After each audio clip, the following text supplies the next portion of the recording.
ترك الوالدان والأقربون والذين عقدت أيمانهم فآتوهم نصيبهم إن الله كان على كل شيء شهيدا.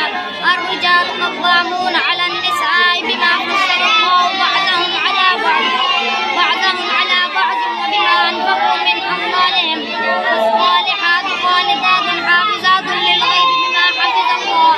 واللاتي تخافون نشوزهن فعظوهن واهجروهن في المضاجع واضربوهن فإن أطعنكم فلا تبغوا عليهن سبيلا إن الله كان عليا كبيرا.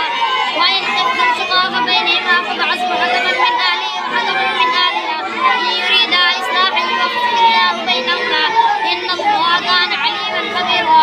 واعبدوا الله ولا تشركوا به شيئا وبالوالدين إحسانا وبذي القربى واليتامى والمساكين والجار ذي القربى والجار الجنب والصاحب بالجنب وابن السبيل وما ملكت أيمانكم إن الله لا يحب من كان مختالا فخورا. الذين يبخلون ويأمرون الناس بالبخل ويكتمون ما آتاهم الله من فضله وأعتدنا للكافرين عذابا مهينا.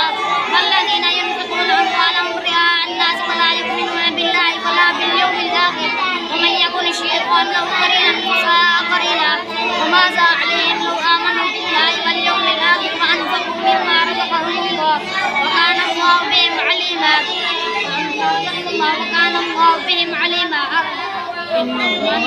إن الله لا يظلم مثقال ذرة وإن تك حسنة يضاعفها